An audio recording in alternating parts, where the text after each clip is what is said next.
Hey, this is Stef, and welcome to the Together Moving Forward podcast.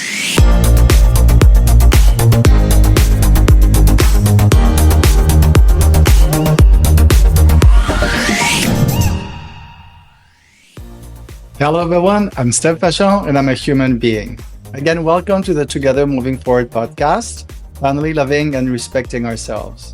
This is a podcast for the truest LGBTQI plus community, along with our friends, allies, and all human beings. I'm so thrilled to be here with you for today's episode. To start, I need to say that I'm not a psychologist, a specialist, or someone with a college degree. I'm just a regular guy here to share with all of you and support each other. I won't tell anyone what to do or how to do things. Instead, I'll share my journey. We will all share our journeys together. We'll learn from each other how to move forward. Before we meet today's guest, I would like to share something with you.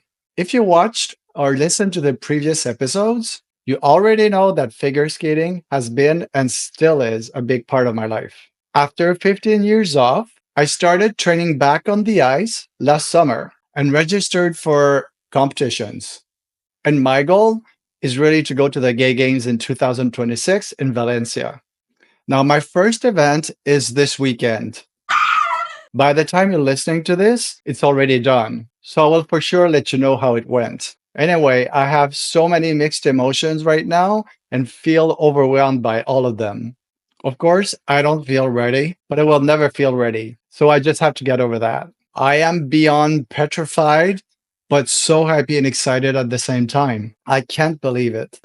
The good thing is that now I can express my emotions and really feel them as they come up. One minute, I'm so excited and I can't wait to perform for the first time in front of judges and a real crowd. And the next minute, just like right now, I feel sick in my stomach and I just want to go hide.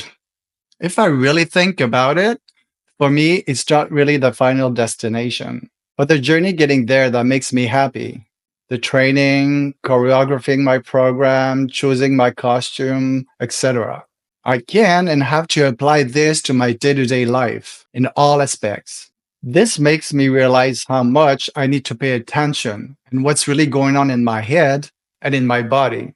I need to be in the present moment and allow myself to experience every emotion as they come up. Also, I have to remind myself why I'm doing this.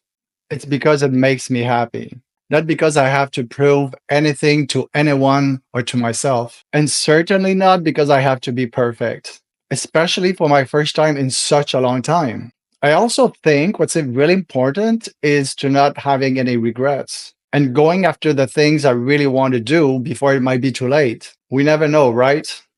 And that is how I want and I need to live my life today. Anyway, I will for sure let you know how it goes. Okay, now let's talk about today's guest. I could not wait to have a drag queen for the podcast because I totally love them all.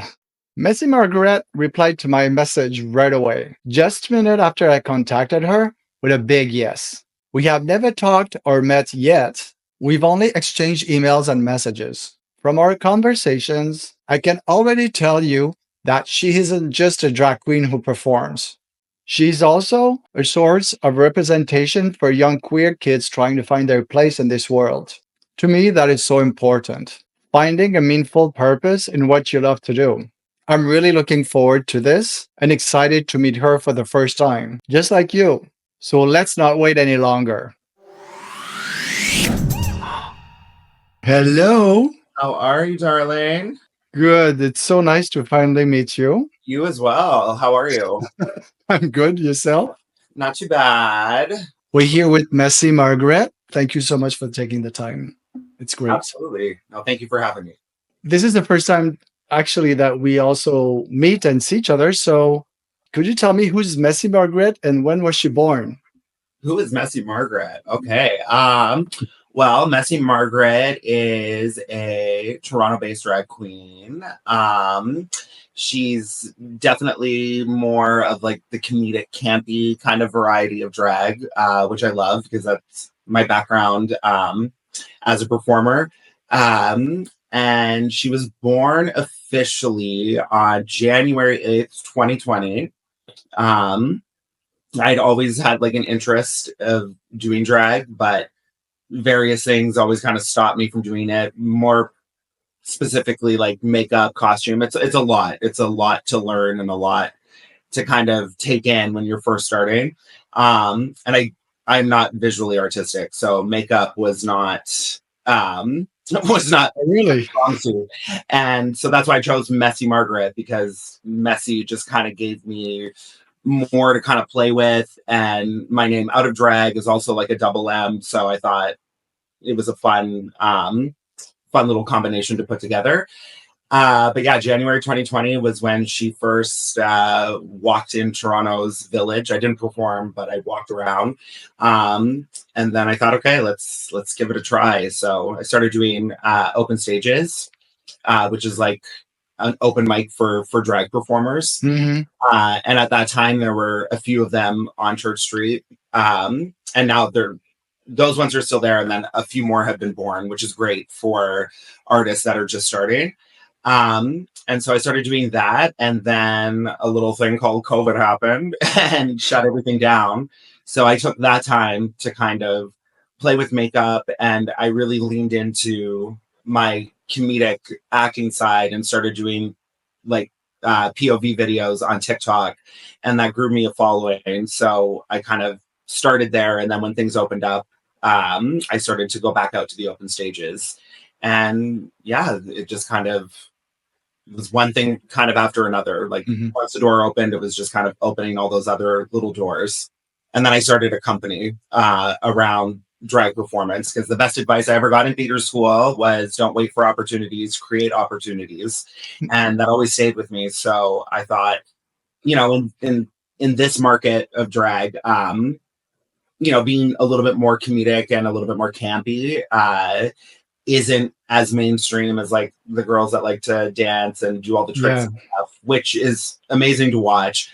But I felt like if I'm going to really make this a career, I have to kind of take control of that in a way. And I started this production company, Messy Productions Canada, and started producing shows that I knew would really kind of fit my brand and what I do as an artist. Great. Before becoming Messy, what was your childhood like within your family and among other kids? So I grew up in Northern Ontario. So I was born in a small town called Temagami. And at that time, I was born in 84, although you'd never guess. When I was born in Temagami, like that was, at that point, it was like a mining town. So there was a huge industry there. And, as a little kid, I was always very different. I was definitely more effeminate, loved to play with like dolls and stuff, always wanted to be like the mom and, that stuff when we played like house and all that. And I guess at that point in my early life, I never really understood like what those feelings and everything were. But I did grow up in a predominantly like, male dominated industry, like very blue collar. There was like a bit of like shaming. Like I never really felt that my parents, like my dad, well, it's complicated, but I was given like some freedom to kind of express it, but also like told not to do it, or I was being too girly. They tried to put me in hockey. That was a colossal failure. And then when my parents separated, we moved to North Bay, which is about an hour south of Temagami, and that's where my formative years were. And yeah, I was definitely very much like bullied as a young kid. I think kids started calling me like gay slurs when I was like 12, and I didn't really understand it because my mother did try very hard to kind of encourage me not to be gay, and kind of like taught me some homophobic like tendencies and whatever. But I think her homophobia was more in the sense of her actually being scared of it and not understanding it. But because I didn't have like the support or representation or anything around me, I never really understood it and fought against it in like years. Around high school, I started to kind of figure it out like within myself, but still kind of fought against it. And then I moved from North Bay to Ottawa when I was 18, And within a year of leaving and going to theater school, I came out. And once I came out, it was like, okay, that's it. Like, I'm not going back in. And I told my mother, I'm like, if you don't accept me, that's okay, but you have to respect me. And we Mhm. stayed at that. But yeah, I would say the childhood part, like, especially like preteen into my teens, that was probably the most challenging because I didn't have that support or that representation. And I was bullied and made fun of. And one story I like to tell was, I think it was like grade 7. I had stopped wanting to go to school, and my mom, like, I would leave school sometimes and go home because I lived just across the street because it was so bad. And my mom was getting frustrated because she knew that I was being bullied and it was affecting me. And Mhm. so she went into the school and spoke with like the principal, and then they set me up with the school guidance counselor, who at first was very helpful and really made me feel that he understood that what they were doing to me was damaging. And so we had agreed, there were two like main bullies, and the guidance counselor and I agreed to bring both of them in separately and have a conversation around it. And we did. And that again made a change. Like, they saw Wow. what they were doing. But as soon as we were done doing that, once we had confronted like these bullies and rectified that part of the situation, the guidance counselor then said to me, okay, so now that we've dealt with that, now I just want to show you what you do, like mannerisms and whatnot, that No. is the impression Are that, you serious? yeah. And so even then, even at like 12 or 13 years old, like I felt so like dead inside almost, because it's like you're putting that on me. You're making it my fault now. So you're telling me that if I change my mannerisms and conform to what they think is the right behavior of a young boy, then the bullying will stop. So basically, yeah, stop asking for it is what that message was. And he did. He mirrored back Yeah. mannerisms that I would do to kind of help coach me. You know what I mean? Did you carry this for a long time? Like when you were going through life after that, were you thinking of that day when that teacher or that counselor told you, well, Absolutely. we're done with that, but you can't really be yourself, Well, right? that does stay with you. Like, I mean, just right here, right now, I'm 40 years old. That happened to me when I was like 12, and I remember it very vividly as if it had Mm. just happened. You know what I mean? So, yeah, of course, it stays with you. I think any form of like abuse towards a person stays with you no matter. And there are things that we can do, like we can, get therapy, we can work within ourselves to, reconcile the more negative aspects of those times, but those feelings never leave you. You know what I mean? And as an artist, those feelings help me in a lot of ways, but as a person, those feelings still like creep up. Like, I don't know if you've experienced this as a queer person, but sometimes I'll be doing like a random task, something menial, like Yeah. doing dishes, and you'll just remember, you'll have like that one memory that kind of comes back to you. You know what I mean? So yeah, Mhm. these things never leave you, but we do have like the tools within ourselves to kind of work through that and use those hardships as ways to make life better for yourself and life better for the people around you and the community. Like, I'm very much about the queer community, especially in times right now. Yeah. So where I think that unity of us all together standing up as a unit, as a community, and protecting those that are most vulnerable, and right now those are trans people and non-binary people, especially in the United States. They're watching literally their existence being erased from them and being told that they're not people. While it's not that bad here, the phrase that I love to hear the most is, when America sneezes, Canada catches a cold. So if you're watching right now, we have 2 elections coming up, so make sure you vote. Yeah, I was going to say, like, it's not that bad yet, but we never know, right? Never know. And these things have a way of kind of manifesting themselves and then becoming like a much bigger movement, like, Mm. who would have thought that the MAGA movement would be as big as it is? You know what I mean? That they would have so much support and so many people that are so just against a person's right to identify as they feel is their true identity. Yeah, I can go for it. Totally, totally agree. Totally. I never thought that in 2025 we would be there where we are right now. I mean, I used to think in the 80s, oh my, when we'll get to in the years 2000, everything will be so cool and easy. But this is why we have to unite even more than Absolutely. before and get through this together.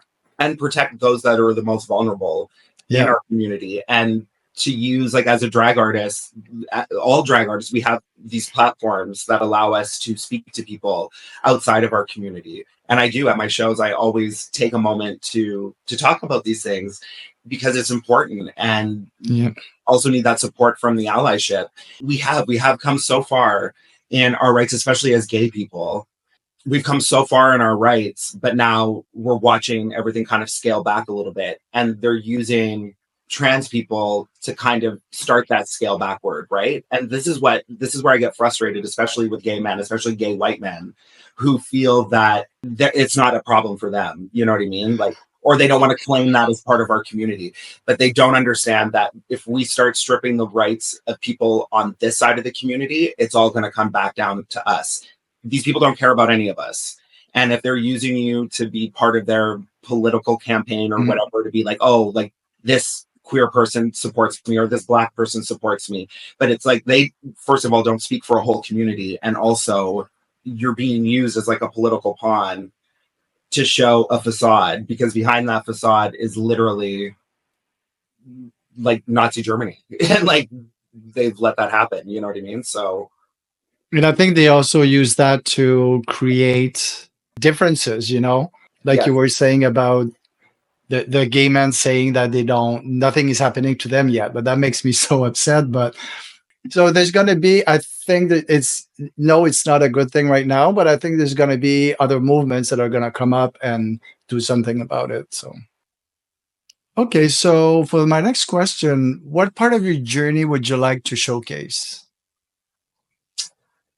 Part of my journey, I think, forming my production company.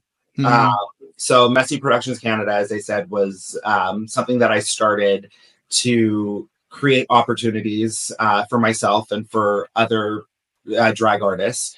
And I've just been fortunate enough to watch it grow over 3 year. I think I started it officially in 2022. So we've really grown into like a leading production company in the city of Toronto for this type of art form. And for me, like, this company, yes, drag is a big part of it, but my bottom line is queer content. So I always just want whatever we do to have a queer element. But that part of the journey was like very like satisfying to me, to be able to create something and to watch it become successful and to continue growing that success, and to have something where I do have something that I can use to give back to the community or to work with the community. Growing up too, like, I was another thing that I kind of struggled with. I was like classified as like the dumb kid because I'm very ADHD. I had some behavioral issues, and nobody really knew how to work with me. You know what I mean? And when you measure a child's intelligence just on like a standardized test, you're missing so much else, right? Like, I was always artistically inclined as an actor, as a writer, as being able to use my voice as a speaker. But I had some teachers that saw that in me, but they were kind of at the mercy of what the system wants you to do, right?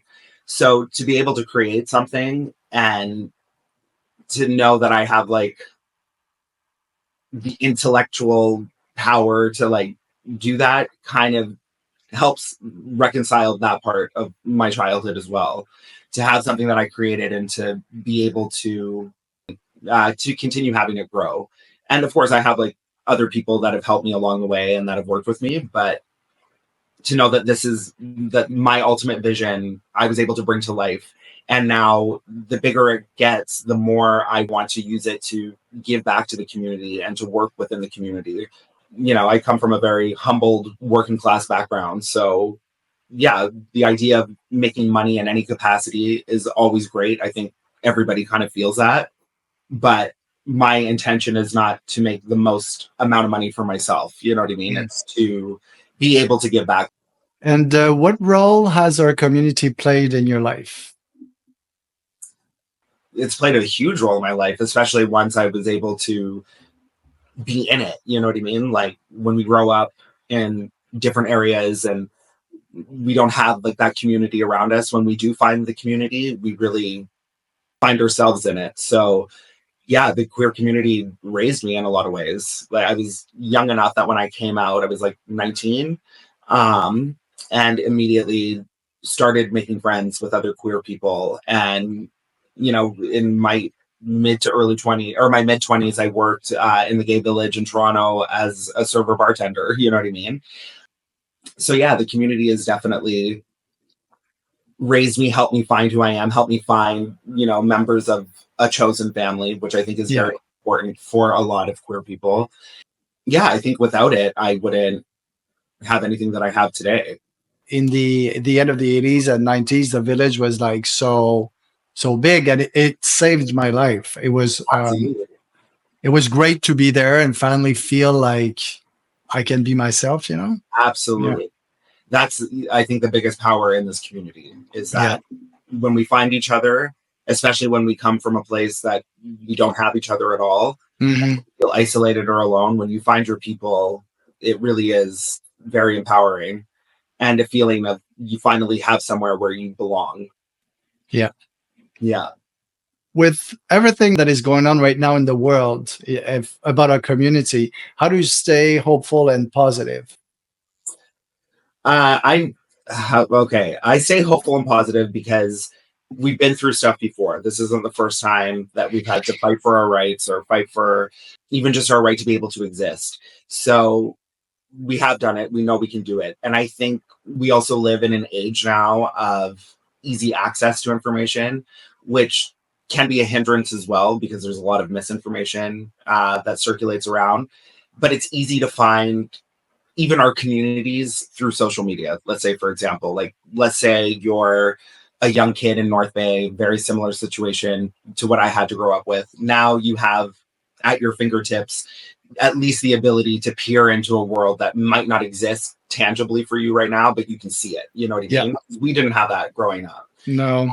We didn't even really have TV. Like even something like Queer as Folk or Will and Grace came out like much later, like toward the end of the 90s and then in the early 2000s. And myself as a drag artist, like the one thing I really love to carry as a message is that if there is a young queer kid out there watching this, watching one of my TikTok videos, maybe their parents brought them to one of the shows when they were visiting Toronto, I want them to see through me that there is a place for them in this world at some point. I had a Yeah. little boy come up to me at a drag story time with his mom, and the little boy said, "When I grow up, I want to be a drag queen." And I thought that was so amazing to hear because No. this little boy now knows that that's possible for him. You know what I Yeah. mean? So us being able to like share our art form on a pretty big stage, I think is the most important thing for me to know that we can be a beacon of hope for those people, not even just kids, but just people in general who feel lost or isolated or that they don't belong. Or especially right now, especially if you were a trans person, there are so many beautiful trans voices and trans artists that are using their platforms to really step forward and fight for this. And I hope that they're being able to see them to know that, okay, I can get out of this. Things will get better. There are people that are fighting for our rights. Yeah. And again too, like seeing even like a bit of a rise in like allyship, like when I talk about these issues at my shows, especially in places that aren't like queer focused, people do listen and people do hear what we're saying, and they see that as their responsibility as well to call this out, to protest, to say no, to you know to not tolerate it. Like if you work in a workplace and you see somebody making unnecessary noise about a trans person using the bathroom that they identify with using, say something to them. Don't let them Yeah. get away with it. Don't color over their bad behavior. Again, Mhm. it's nobody's opinion anymore. It's not about what is your opinion, because your opinion should not dictate somebody being able to identify as they feel within themselves. Who they are. That needs to stop. And I don't even understand the whole obsession with people wanting to care so much, you know what I mean, about how somebody wants to identify. If it has no personal bearing on your own life, why do you care? Why do you have to be so loud about your advocacy about making sure that trans people don't use or trans women don't use women's washrooms or vice versa? You know, like why does it matter? It's called human beings, right? And yeah, I don't either, but it's yeah, it's we could talk about it for hours, but I We think really it's could. also a distraction for something else. But Oh, that's absolutely. It but always is. And we're seeing it in real time in the United States. mhm. Yeah, I think that's why we do have to speak and be loud now and be out there, because if Yeah. we do nothing, yeah, we're not going to be helping. So we do need to do something right now too. Do you ever experience moments of self-doubt? And if yes, how do you deal with them? No, never. No, I'm just kidding. All the time. You know, a teacher once said to me in high school, an English teacher, he told me that even the most like intelligent thinkers doubt themselves. And anybody who doesn't lacks a certain level of that intelligence, if that makes sense. Yeah, we all doubt ourselves, of course. But I think what is important to learn is that you have to learn how to kind of work through those levels of self doubt and not let it necessarily hold you back, right? A lot of us come with our own like notions of who we are based on how we were raised or where we come from. Sometimes it's hard to like kind of shake those things or shed those layers of ourselves. Like for me, it was being told I was stupid as a kid, or being made fun of very early for being effeminate or for being gay. You kind of have to like let those layers fall off as they do. Mm. But those layers also kind of inspire a lot of that self doubt. And I think it's just it's a matter of not letting whatever those voices that are telling you that you're not good enough or that you can't achieve a certain thing. It's a matter of being like, no, I'm going to do it. And also recognizing that failure is okay. You have to fail at things. That's how you learn. That's how you really grow from things. And the most successful people in the world failed millions of times before they found that piece of success and still had more failures after that success. Not letting those feelings of self doubt be motivated by something that you quote unquote like failed at. And I've always reminded myself too, especially as an artist, the only way for me to actually really fail at this endeavor, at this career, is if I stop doing it, if I quit. That's the only way to fail it. Yeah. And, you know, you're going to have good moments, bad moments, you're going to have wins, you're going to have losses. But it's just understanding that level of grit of being able to get back up and being like, no, I'm still going to do this. I'm still going to pursue this. Or even if that's not working out for you anymore and you find something else, that's okay as well. You know what I mean? Just know that you are capable of doing what it is that you want to do by really putting in that work and time and not letting the setbacks tell you that, okay, this isn't the right thing. Yeah, because the worst thing would be to not even try it, right? Is Absolutely. just go for it. Yeah. And if something doesn't work out for you in the way that you thought it would, how can you modify that so that you're still doing something in that area, but maybe something else? You know what I mean? Like, yeah, you can't let yourself be defeated by a no or a rejection or by a loss of something. You know what I mean? You really have to find it within yourself to be able to keep building on that. Like, especially as an artist, like especially before, like I was an actor primarily before I started doing drag, and that is an industry full of rejection. You're going to hear no way more than you're going to hear yes. And if you let those no's weigh down on you, you'll never be able to stay above it. You know what I mean? And a no might be that something else even better is coming your way. So Absolutely. Absolutely. Because you never know what's around the corner. yeah. What if you took this opportunity? You might have missed this opportunity that actually was the opportunity that got you to where you wanted to go. And things never stop. Like once you hit a level of success or you find that thing, it doesn't stop. You keep growing, you keep going. Yeah. You know what I mean? And never stop learning. Always be open to learning, because once you stop learning, you stop growing. And once you stop growing, you kind of plateau. So You stop living. absolutely. Has your view of identity changed over the years? Absolutely. Absolutely. You know, again, growing up in a smaller place, a lot of the identities that we see now and a lot of things that have come more into our conscious thinking weren't things that really existed in the way that they do now. But I've always kind of held within myself, like, to be open to progression, to be open to understanding things, or at least listening to people and their stories. So I won't say my view of identity, but I would say my concept of identity has changed a lot over the years. And I love it. I love that this is like a tapestry of different identities and different expressions within ourselves.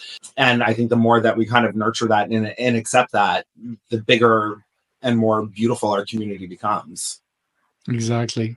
I used to identify myself only as gay because that I grew up in that in the Absolutely. 80s. It has changed so much, and now I'm like, oh, I like the queer word, and I really like it. So I think I'm going to start even saying that. Absolutely. Well, and Yeah, that's because I do the same thing. I identify as queer, and I love that way more. But also, when we were growing up, queer had such a negative, yeah, tone to it, and it was kind of a slur. If somebody called you a queer, it wasn't, to say how you identified. It was to insult you. So I'm glad that we've kind of reclaimed that word, and it is a beautiful umbrella.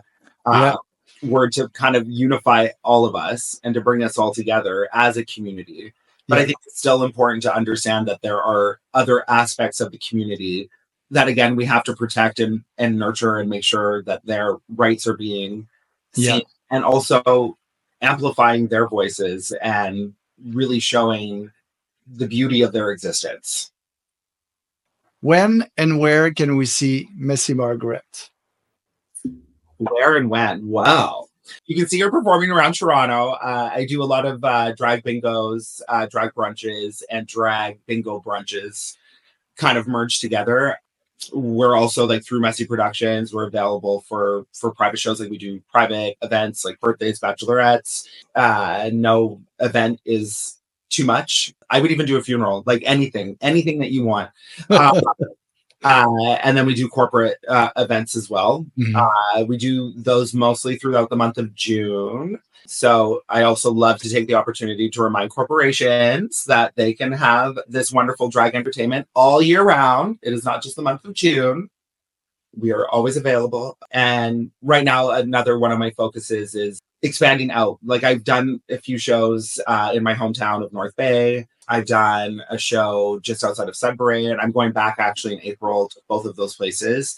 I just really want to, like, hit other parts of Ontario, especially because I also love the idea of bringing drag to communities and places that might not necessarily have easy access to that. Yeah, Also having an opportunity to potentially meet other artists from other cities and include them in what we do as well, because I would love to meet the other artists that perform around all over this province. Like, drag just isn't in the big cities. It really no. has grown to a much bigger thing, and a lot of these smaller communities do have, like, their own scenes. Your website is going to be on the bio. So if anyone want to get in touch with you, they're more than Yes, welcome to do. you can do through the website or Instagram. You can find me at Messy Margaret Queen. I Perfect. post everything that we do through there. So yeah. To finish the interview, I have a confession to make. Cool. There's a lot of things I want to do in my life. Okay. And there's one thing I've never done, and it's no pressure on you, Okay. but I really have to do one event, one drag queen show in my life. Of But course. but I don't have a clue how to do, I need costumes, I need makeup, I need someone to take me and just like being my mother for one night. I love that. No, I would love to do that. Okay. And Well, no pressure on you, but I'm just saying if that would be great because Toronto is not that far either. We always go to yeah, Pride in June, and but that would be something maybe we could talk I about. love that. Yeah, let's do that. The one thing I'll say, like, I feel like we're probably close to the same size, just given. I don't know. We'll have to How see. tall are you? We'll have to talk. How tall are you? I'm 6. 6 foot. Okay, I'm 6'2". So yeah, I feel Oh, like you'd probably fit in most of what I have. What size are your feet? 10. Oh, okay. Oh, I'm like a 12 men's, 13 women's. can we So put my something? Can I wear like big socks or something? or we just, these things are easy to find. Okay. I'm not the best at doing makeup on other people. I've experimented, but like I said, it took a long time for me to learn how to do it on my face. But we could maybe, because if you're going to do it, I want you to be as like glamorous and puss as you can be. So maybe I could find another queen that would be willing to paint your face, and we can, yeah, we'll do I something. didn't think it would just, I think it's something I have to do. I think it would be so cool. I've never done it and I want to try to do all the things I want to do before, you never know. It's always been one thing. I maybe dressed a few times for Halloween, a long, long time ago. Yeah. But I mean, I didn't know how to do it. I wanted somebody to coach me. And my son is so scared of drag queens. Oh, really? It's so funny. So he's a little bit scared. He's like, he doesn't know how to deal with it. But Oh, he wants to go. He's yeah. 8 now. Okay. And he wants to, but I think he's a little bit scared at the same time. So that would be so cool to have him It's watch. funny because like the one thing too, like with drag queens, because we're so like big, you know what I mean? I That think that's why it's, when I walk into like a drag story time, I haven't had like a kid like cry or like be terrified, but you see that look where they're just like, wow. uh, Because we're just so like we're yeah. One kid at the last drag story time was she was like, oh look, she's like, oh, it's a Barbie, and I'm like, honey, yes, a Barbie that you buy at the dollar store. Which is totally my brand. I would be like the Dollarama Barbie. No, I would love to do that for you. Yeah. that would be so cool. Whenever you're ready or you're planning a trip to Toronto or whatever, just give me like a heads up. And Well, I think you're probably really busy during Pride, but anyway, well, crazy. we'll talk about it. But even because Montreal does their Pride in August. Yeah. Right? So maybe there's like an opportunity there because like you said, we're not that far. And I've only been to Montreal a couple times. I did a corporate gig there actually last September. And I would love to maybe set something up in Montreal. So who knows? Maybe there might be opportunity. Okay, we'll talk. All right. Well, thank you so much. Okay, thank you. And take care and maybe see you soon. Yes. Thanks. Bye. What a great conversation with Messy Margaret. Her journey reminds us that self-acceptance, resilience, and community are the heart of living authentically. No matter where you are in your own journey, remember that there's no time limit on success, and you deserve to take up space and shine. My dear friends, it is already time to say au revoir just for now. I really appreciate you for taking the time to be here with me. Your presence on this journey means so much.